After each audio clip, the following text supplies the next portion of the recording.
Muito bom dia para você ligado na Rádio Futebol Clube. Está no ar o Breakfast News. Destacando o início da fase de quartas de final do Campeonato Paulista. O Grenal, como sempre, cheio de atrativos no Sul. E um clássico carioca com 5 gols e uma grave contusão.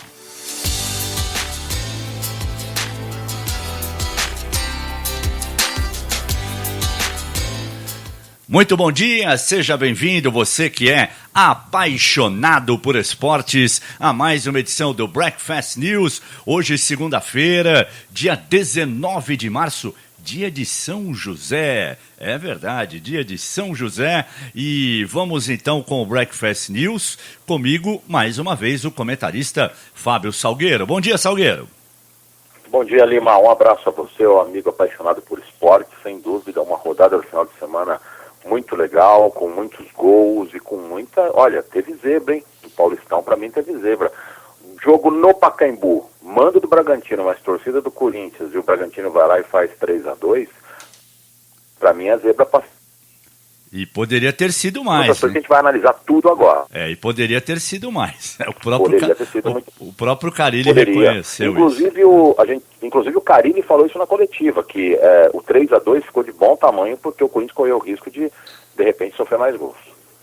Bom, mas já que você falou em zebra, vamos seguir aí a ordem cronológica das coisas, né? Vamos começar pelo sábado. O São Paulo foi a São Caetano, estreia de Diego Aguirre, e aí um jogo... Olha, eu transmiti 2 jogos esse fim de semana. São Paulo e São Caetano e Bragantino e Corinthians. E assisti parte do jogo do Palmeiras e quase o jogo do Santos inteiro contra o Botafogo. Disparado, São Caetano e São Paulo, e Botafogo e Santos foram os 2 piores jogos, pelo menos na minha opinião, tecnicamente, jogos paupérrimos, né, de pouquíssimas gols. Do São Paulo e do São Caetano ainda teve um pouquinho. O jogo do Santos foi uma coisa horrorosa, na minha opinião, mas daqui a pouco a gente vai falar sobre isso. E o São Paulo acabou perdendo por 1-0 na estreia do Diego Aguirre. Ele fez algumas alterações, né? Botou, por exemplo, o Marcos Guilherme para descansar, aquela coisa toda, voltou com o Nenê, com o Diego Souza e falou sobre essas alterações depois do jogo. Intentando conhecer a los jogadores, primeira coisa. Y después buscando alternativas. Sabemos que el team está con dificultades y tenemos que buscar opciones con los jugadores que tenemos y obviamente que tenemos que mejorar mucho, tenemos que trabajar y el team tiene que tener otra disposición, otro juego que yo confío que vamos a conseguir. Bom, primeiro tentando conhecer os jogadores e buscando alternativas. Você acha que ele buscou as alternativas corretas, Salgueiro? Fala, Lima. Olha, ele não buscou as alternativas corretas, mas eu dou, realmente, um crédito pro Diego Aguirre, porque é o seguinte, o problema maior, e eu volto a dizer, é essa coisa do São Paulo não ter um projeto para futebol e ter um projeto apenas político para o Leco se manter no poder, ele e a trupe dele lá no Morumbi. Porque a partir do momento que você manda o Dorival com 3 meses embora, você rasga o planejamento que foi feito com o Dorival, você coloca um outro treinador, esse treinador tem que pegar o time da maneira que está, com os reforços que foram avalizados pelo Dorival Júnior, e aí o Diego Aguirre, o que acontece? Ele assumiu, ele tem que conhecer os jogadores, ele tem que conhecer o time, ele tem que mudar as formações, e o problema é que ele tem que mudar a formação do time numa partida decisiva de Paulistão que pode ter significado, de repente, a eliminação do São Paulo, caso na terça-feira o São Paulo não vence por 2 gols de diferença. Então tudo isso está no pacote, nesse pacote realmente da incompetência na gestão, da diretoria do São Paulo, nesse pacote político que não tem um projeto para futebol. Então, infelizmente, quando eu disse na semana passada e escrevi no meu blog, salgueirofc.com.br, que o São Paulo, que o Diego Aguirre chegava ao São Paulo na marca do pênalti, muitos contestaram. Mas é essa a realidade, não tem como fugir disso. O Diego Aguirre já perdeu agora, de repente pode ser eliminado na terça-feira, e se começar mal o Brasileirão, dar um tropeço na Copa do Brasil, vai ser rifado, porque a ordem da diretoria do São Paulo é terceirizar a responsabilidade, eles não assumem nada. Então ele optou por um time com jogadores mais experientes, o time ficou pesado, ficou lento e ficou muito previsível. Fazendo uma projeção para o jogo de terça-feira, ele vai mudar novamente o time, eu tenho essa convicção comigo, Lima, mas ele vai ter que buscar realmente dar um time mais veloz, ele tem que apostar mais na molecada, sem abrir mão dos mais experientes, mas tirando alguns jogadores e montando um time mais velho para poder envolver o São Caetano.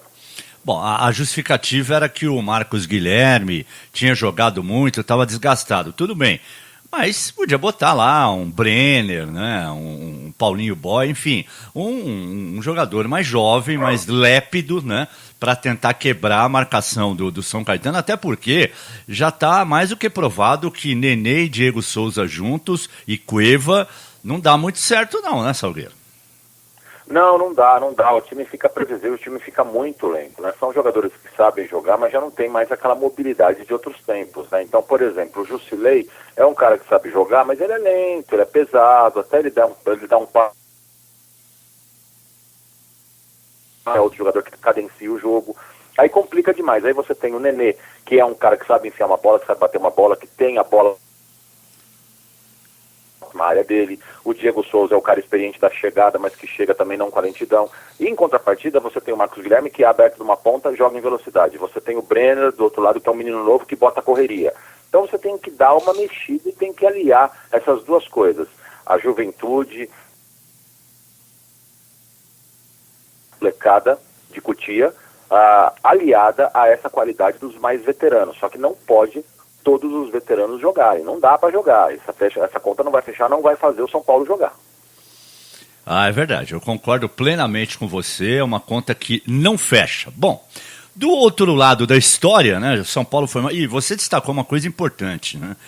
O Jusilei e o Petros, muito lentos. São bons jogadores, experientes, mas muito toquinho de lado, um toca pro outro toca para um, devolve pro zagueiro, e aí a coisa não flui, né? Se o São Paulo foi mal de tarde, à noite, o Palmeiras, né, conseguiu uma vitória que, na minha opinião, já o coloca, né, na próxima fase do Campeonato Paulista. Não começou o jogo muito bem, não. O Novo Horizontino até criou algumas oportunidades, mas time grande é aquela história, né? Teve uma chance, um pênalti, o Dudu foi lá, fez 1-0 e aí abriu o caminho para a classificação, embora o Roger, com aquele discurso padrão, ainda não concorde, né, que o Palmeiras esteja classificado. Não, nem de forma alguma, né, de forma alguma. Justamente é isso que a gente não deseja passar por dentro do vestiário, né, que o otimismo, né, pelo placar de 3-0 possa entender que a partida está definida e a classificação já está efetuada. Tem o próximo jogo, né, um jogo difícil, né, contra o adversário que sem dúvida nenhuma, né, vai querer reverter essa vantagem. É claro que nós temos uma vantagem importante, né, mas foi a primeira disputa, né, de 2 jogos. Com todo respeito ao Roger, né? Tudo bem, não é legal você dizer, já ganhou, não sei o quê. Agora, 3-0, o Palmeiras, só para ter uma ideia, a única vez que eu lembro que me vem à cabeça o Palmeiras ter tomado 3 gols em casa, aliás, 2 vezes, num empate contra o Corinthians em 2015, 3-3, e recentemente, naquela reação, tomou 3-0 do Cruzeiro e foi buscar, empatou 3-3 na Copa do Brasil. Então é muito difícil imaginar que o Novo Horizontino vai chegar na Arena do Palmeiras, fazer 3 gols e não levar nenhum, né, Salgueiro? Olha, Lima, a gente sabe, por outro lado, eu vou entender o Roger, e eu sou um cara que detesto o politicamente correto. Eu realmente critico o politicamente correto. Eu acho que o mundo está chato por causa disso. Agora tem um outro lado também. Fala assim, já estamos na semifinal, só que vai ter muita gente que vai chamá-lo de arrogante. Ele estaria sendo verdadeiro. É aquele discurso padrão que faz parte do futebol, infelizmente, né? Mas o Palmeiras, lógico, não cumpriu com a sua missão, chegou na fase de mata-mata e parou aí. O 3-0, como você disse, o Palmeiras não começou muito bem o jogo, o Jailson defendeu muito, impedindo o Novo Horizontino de fazer gol e de repente trazer um resultado melhor para cá, para de repente dar mais chance para o Novo Horizontino sonhar com uma ida à semifinal. Então o Palmeiras, o 3-0, achei que ficou demais, eu acho que um 3-2, um 2-1 ficaria mais o que foi a cara do jogo. Mas o Palmeiras mereceu, o Palmeiras cumpriu o que a gente esperava dele, é o time realmente mais forte do Paulistão, busca ainda uma formação realmente mais encorpada, mas é uma equipe, é a mais talentosa, que tem mais talentos individuais, então a gente espera isso do Palmeiras. Então realmente cumpriu com isso. Agora, o jogo aqui já está definido, o Palmeiras vai administrar apenas, e eu vou mais longe, Lima. A tendência pela classificação é que o Palmeiras cruze com o São Paulo ou São Caetano. Depende da última rodada. Mas se essa tendência se confirmar, eu coloco o Palmeiras já na decisão, porque eu não vejo São Paulo nem São Caetano com a chance de fazer frente ao Palmeiras em melhor de 2 jogos, por mais que o jogo contra o São Paulo tenha rivalidade, seja um jogo no Morumbi, esse disposto a ganhar o primeiro título da competição, o São Paulo não segura. A única possibilidade do São Paulo ou São Caetano, nenhum dos dois cruzar a vida do Palmeiras, é o São Paulo ganhar do São Caetano, né, eliminar o São Caetano, e o Santos empatar com o Botafogo de Ribeirão e ganhar nos pênaltis, porque aí o São Paulo ficaria com o mesmo número de pontos do Santos, mas teria uma vitória a mais, e o Santos cairia para a 4ª colocação e aí sim enfrentaria o Palmeiras na próxima fase. Mas tudo leva a crer, né, que o São Paulo ou São Caetano, um dos dois, será realmente o adversário do Palmeiras na próxima fase do Campeonato Paulista, na fase semifinal. Só lembrando que, se é verdade que o São Paulo não ganha na Arena do Palmeiras, o Palmeiras não ganha no Morumbi desde 2002, né? Tem esse tabu aí também. Se bem que de 2002 para cá, o Palmeiras pelo menos de vez em quando conseguiu empatar no Morumbi. O São Paulo nem isso na Arena do Palmeiras, e esse pode ser aí um confronto em uma das semifinais. No Pacaembu ontem, né, muita gente imaginou, o Bragantino vendeu o jogo, né, a Fiel... dois enganos, né, foram cometidos em relação ao jogo de ontem. Primeiro, que o Corinthians ganharia fácil do Bragantino pelo fato do jogo ser no Pacaembu. E segundo, que a Fiel lotaria o Pacaembu. Nem uma coisa nem outra, né? O Bragantino imaginou que teríamos lá 30 mil corintianos, que ia encher os cofres e tal, e aí o que aconteceu? Deu um público lá de 15 mil pessoas, um público que caberia perfeitamente, né, no estádio Nabia Bichedi ou o antigo Marcelo Stefani, como queiram, mas no campo, pelo menos o Bragantino fez a sua parte, ganhou de 3-2, poderia ter ganho demais, né? Quando estava 3-1, o Corinthians estava completamente perdido em campo. E aí o Carille teve que, né, colocar os meninos em campo, colocou o Matheus Vital e colocou o Pedrinho, que realmente arrebentou mais uma vez. E o Carille falou exatamente sobre o aproveitamento dos meninos no jogo de ontem. São meninos que estão pedindo espaço e cada vez mais vai ter espaço comigo, jogadores que vêm bem. Para o individual funcionar, o coletivo tem que estar bem também. Tá? Então não é chegar num time, colocar um craque e achar que ele vai resolver sozinho. Tem que isolar esses jogadores para que fiquem no 1 contra 1. Então, para que saia, para que aconteçam jogadas aí individuais, o coletivo tem que funcionar e funcionar bem para que a estrela e a qualidade desses jogadores apareçam. Bom, Salgueiro, e o Carille, que normalmente é um cara calmo, ponderado, ontem ele estava meio irritado na coletiva, né? E tinha motivos para isso, né? Irritado com o time dele, né?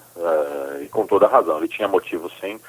O Corinthians sentiu, né? Sentiu o jogo no sentido da intensidade que o Bragantino colocou. O Corinthians no primeiro tempo, ele foi bem. Na verdade, o que me incomodou é que o Corinthians, ele jogou no Pacaembu com postura de visitante, mesmo tendo a torcida maioria no estádio. No primeiro tempo, ele não marcava no campo do Bragantino, ele marcava mais ou menos na faixa de meio campo, esperando o Bragantino. Realmente, o Corinthians tem muitos problemas em propor o jogo, é impressionante.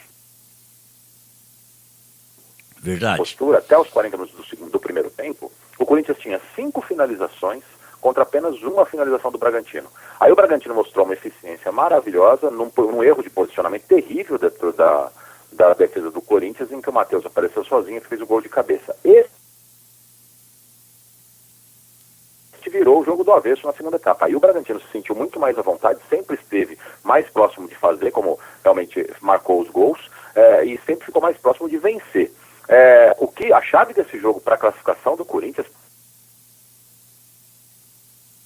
tem um golaço, um chute de fora da área que ele acertou realmente. Eu acho que até o goleiro deu uma vaciladinha ali, porque o chute foi forte, mas foi de muito longe. Mas esse gol, para mim, classificou o Corinthians. Porque 3-1, eu acho que o Corinthians ia ter muitos problemas com o ferrolho que o Bragantino vai montar na quinta-feira. E acho que já está na hora, né, de o Salgueiro, desculpe ter te cortado, mas já está na hora do Pedrinho ganhar uma chance nesse time aí, você não acha, não? Tem, sem dúvida nenhuma, eu acho. Agora, não tenho a mínima dúvida de que o Carille vai sair com o mesmo time que saiu jogando com o Pedrinho no banco. Aí é aquele pragmatismo do treinador, é aquela coisa que não tem como a gente não criticar, mas a gente tem que aceitar porque é o cara que manda. Mas ele vai sair com o mesmo time, 2 volantes, ele vai sair com o Emerson Sheik na frente, o Emerson Sheik que ele pode agregar, mas ele só joga 45 minutos.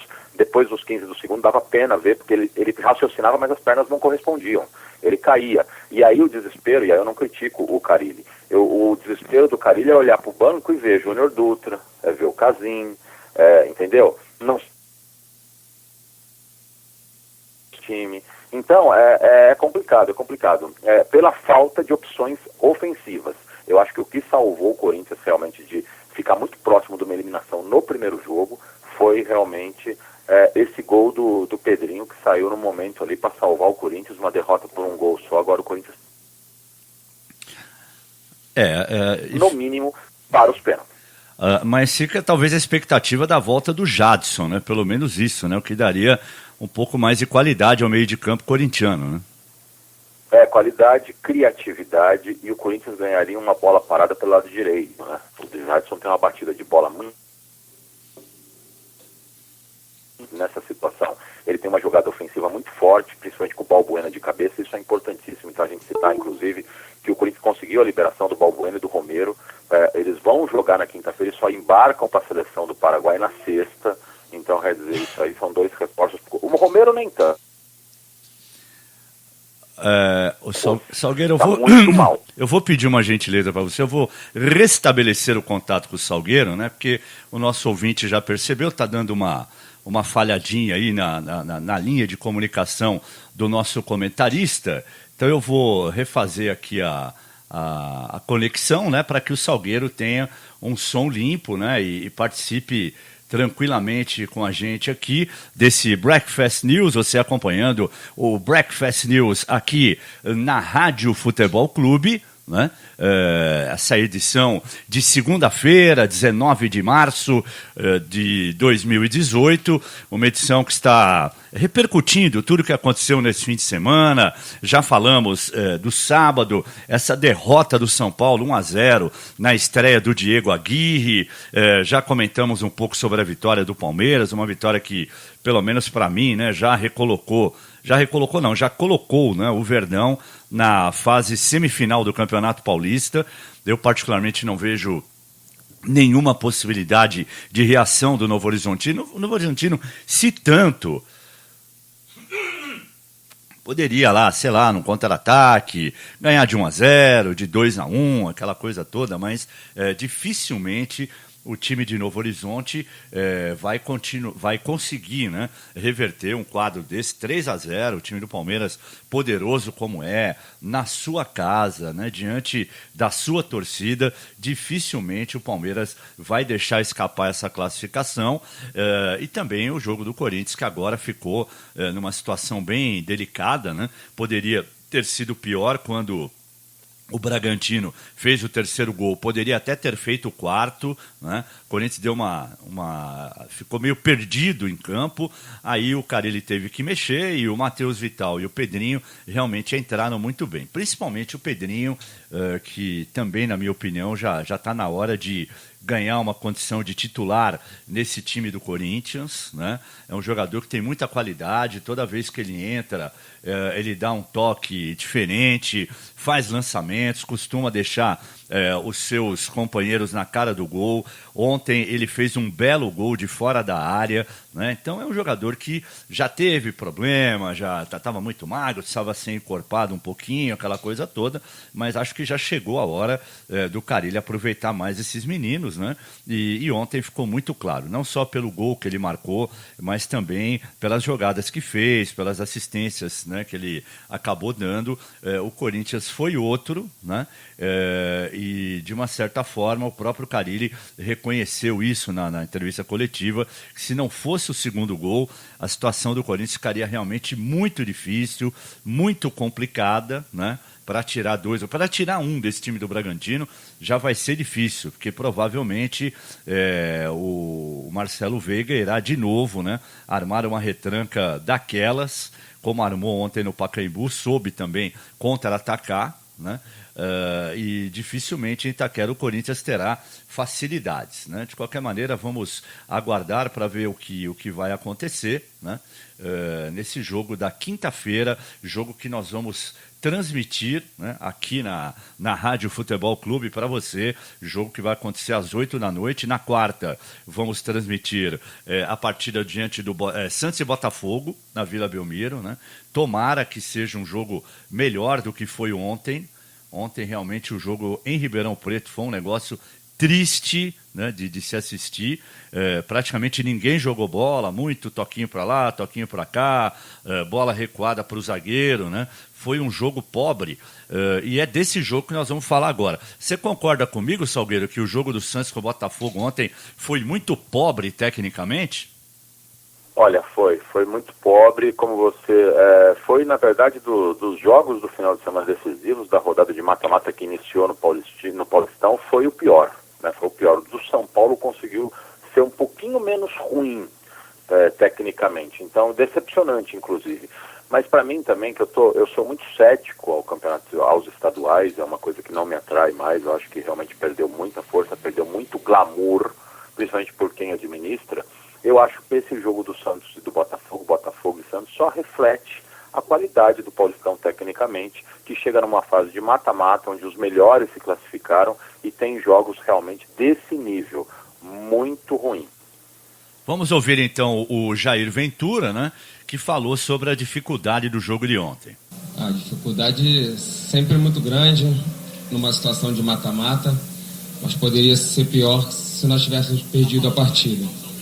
Então, dentro das circunstâncias, a gente não tem como fazer uma análise sem avaliar tudo, né? Nós tivemos um jogo há 3 dias atrás, onde nós jogamos 50 minutos com um jogador a menos. Esse desgaste foi muito grande. Nós tivemos uma viagem para cá, um desgaste muito grande. Mas mesmo com tudo isso, nós tivemos chances claras ali, principalmente 5 minutos de jogo, né? Com o Gabriel e com o Rodrigo, uma bola defendida pelo goleiro e outra na trave, que poderia mudar a história do jogo. Olha, tudo bem o Jair falar do desgaste do jogo contra o Nacional, né, pelo fato do time ter ficado com a menos, aquela expulsão do Gabigol, aí eu até concordo. Agora, dizer que a viagem até Ribeirão Preto foi desgastante, aí é forçar um pouquinho, não é não, Salgueiro? Na busca por argumentação, né, que possa realmente dar uma resposta com relação ao fraco do futebol apresentado para o time, eles buscam algumas coisas que realmente não dá para a gente aceitar, não dá para a gente engolir, né? O Santos ficou devendo demais, eu esperava uma postura do Santos realmente bem melhor nesse jogo. A gente entende do desgaste na Libertadores, agora não dá para você falar que vai para Ribeirão e desgaste, é por isso que você não jogou, né? Não dá para você apostar nisso. Realmente agora o Santos vai dar uma resposta positiva, eu tenho certeza, na Vila Belmiro, onde realmente se impõe, onde realmente vai conseguir colocar todo o seu futebol, né, que também é uma equipe instável ainda, mas que é muito melhor que o Botafogo, e eu acredito que classifique agora nesse jogo da Vila. Agora, esse primeiro jogo realmente não tem como tirar nenhuma lição, porque foi um jogo fraquíssimo tecnicamente. E uma coisa que chamou muita atenção foi a baixa presença de público, né? São Caetano, um público pequeno, Novo Horizonte também, Pacaembu 15 mil, Ribeirão também mais ou menos por aí, né? Para um estádio que cabe 30 mil. O próprio jogo do Palmeiras em Novo Horizonte também, para um estádio que cabe 15 mil, tinham lá 8, 9 mil pessoas, ou seja... todo mundo fala assim, não, vamos esperar a fase de mata-mata, porque aí o público do interior vai se animar com a presença dos grandes e tal, e nem assim, hein, Salgueiro? Não tem apelo, né? Impressionante. Na verdade, diante de um calendário tão apertado como o nosso, né? Com um monte de competição, uma atropelando a outra, eu acho que os dirigentes deveriam, no próximo Conselho Arbitral, mudar o regulamento e nessa primeira fase de mata-mata ainda colocar jogo único, viu? Por mais que você deixe realmente o critério técnico de lado, o critério de realmente de disputa bem mais equilibrado, fazendo jogo de ida e volta, mas você vê, né, realmente, não só pela qualidade dos jogos, que só vai melhorar na semifinal mesmo, quando ou passar algum time do interior formando com os grandes, ou só os grandes, que vai dar, se não os grandes espetáculos tecnicamente falando, mas pelo menos de apelo, né? Mas essa primeira fase do mata-mata tem jogos muito aquém ainda e estádios realmente vazios, ou muito baixo público. E o maior exemplo desse, você citou todos aí, realmente, é verdade, todos tiveram baixo público, mas o do Corinthians no Pacaembu, realmente não dá para entender. Não sei se o torcedor está fazendo as contas e está pesando, olha, esse jogo para mim, eu acho que o Corinthians vai passar, vou preferir ir na Arena na quinta-feira, vou segurar, porque a gente sabe que o dinheiro está curto para todo mundo, vai ter Libertadores, porque não é possível, Pacaembu, jogo decisivo, contra o Bragantino, o Corinthians jogando como visitante, mas tendo realmente os ingressos à disposição e só vai 15 mil, é impressionante. O Corinthians praticamente todo jogo joga com mais de 25, 30 mil pessoas, né? Então realmente esse público do Pacaembu, do jogo do Corinthians com o Bragantino, foi emblemático para mostrar realmente a falta de apelo ainda no Paulistão, que vai ter apelo mesmo só nas semifinais. Vamos então virar a página.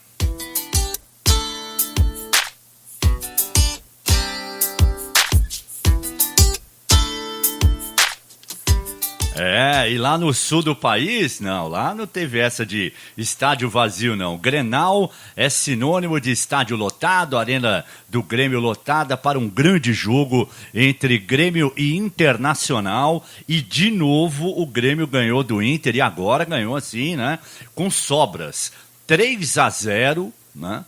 Para praticamente garantir a vaga, porque agora o Inter vai ter que devolver esse placar quarta-feira no Beira-Rio e fazer 3 gols no Grêmio é realmente muito difícil. Não é impossível, mas é quase. Então, em 2 jogos, o Grêmio fez 5-1, né, no Internacional, porque teve aquele 2-1 no Beira-Rio, da última rodada da fase de classificação, e ontem 3-0. E o Renato Gaúcho, como sempre, né, dando boas entrevistas, falou que respeita todos os adversários, mas que é duro ganhar do Grêmio, hein? O Grêmio respeita todo mundo. Todo mundo quer ganhar do Grêmio. Mas querer ganhar é uma coisa, ganhar do Grêmio é outra história. E o Grêmio joga em qualquer competição, em qualquer lugar, contra qualquer adversário da mesma forma. Esse é um dos sucessos do Grêmio, porque o Grêmio não escolhe adversário e dependendo do adversário ele joga de uma forma. Pelo contrário, o Grêmio tem sua maneira de jogar e vai continuar dentro da sua maneira.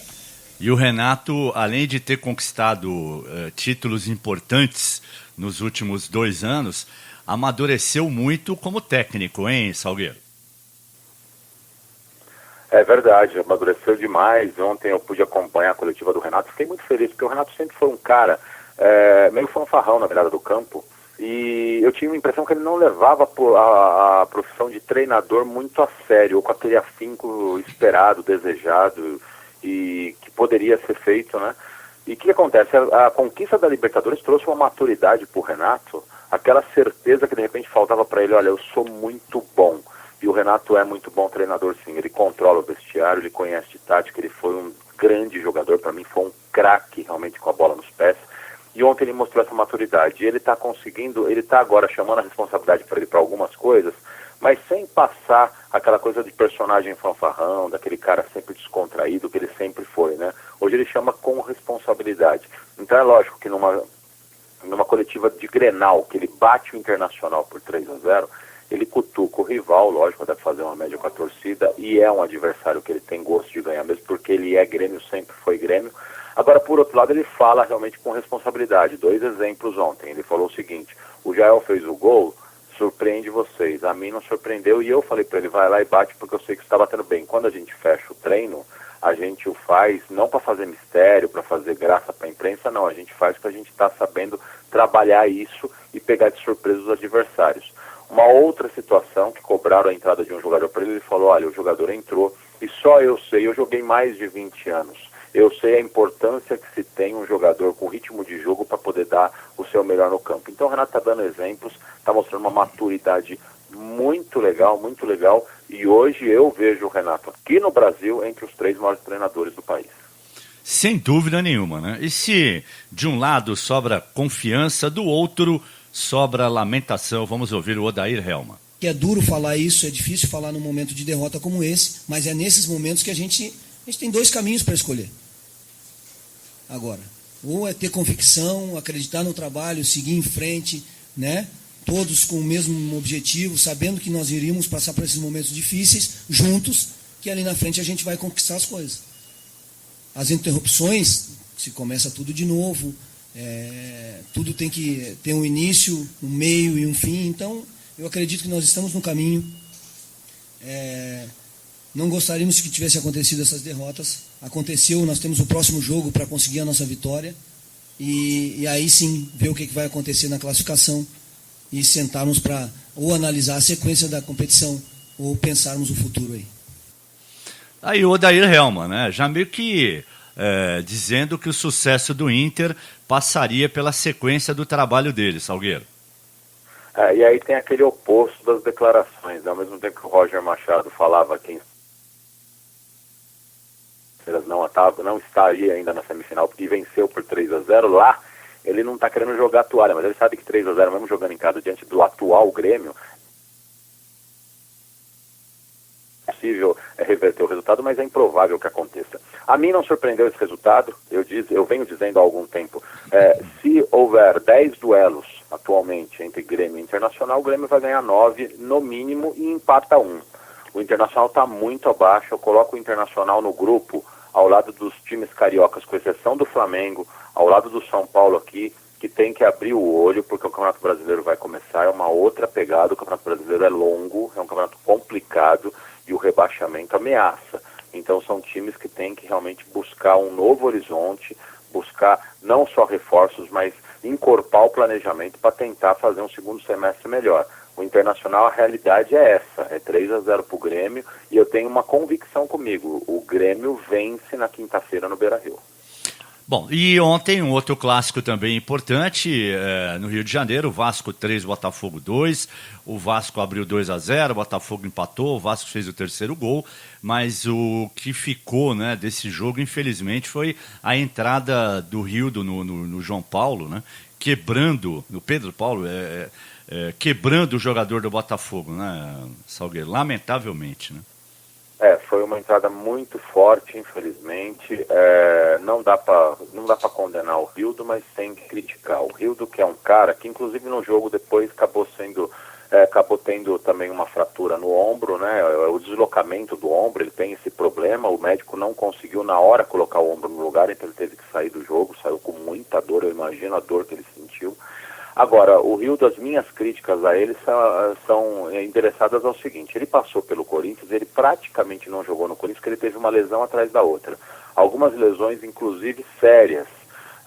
Então, o Rildo ele tem que ter um pouco mais de cuidado. Aquela bola era uma bola de meio de campo, você não precisava botar aquela força na dividida. Você tem que ter um pouco mais de reflexão. Enquanto o João Paulo fica agora afastado na busca pela recuperação de uma fratura gravíssima, e aí eu ressalto e eu boto minhas esperanças realmente na medicina, que está muito evoluída, a medicina brasileira é maravilhosa, para que ele possa voltar no tempo que tiver que voltar, mas que ele possa voltar a exercer a profissão dele, que esse período que ele fica afastado, o Rildo reflita e recoloque também a cabeça no lugar e entenda que tem alguns lances que você tem que ter também.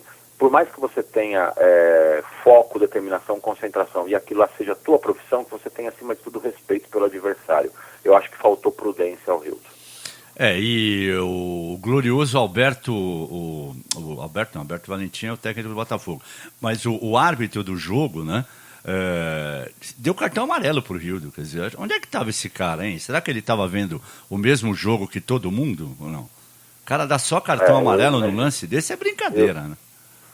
É brincadeira.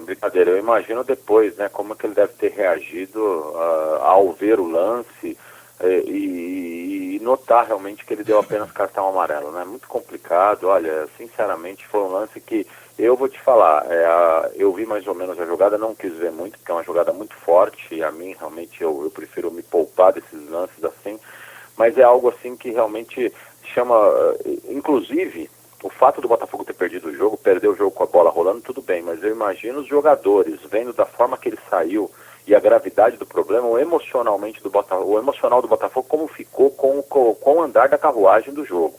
Realmente foi muito complicado.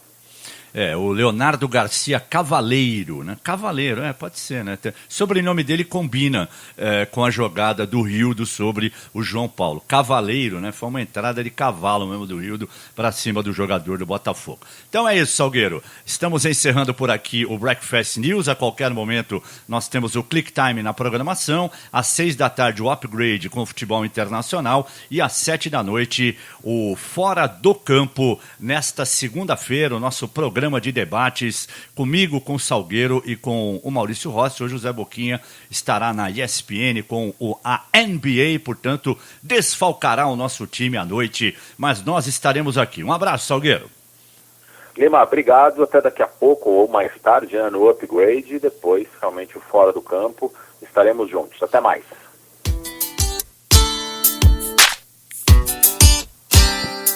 Fique sempre conosco, Rádio Futebol Clube. Aqui você já sabe, somos apaixonados por esportes.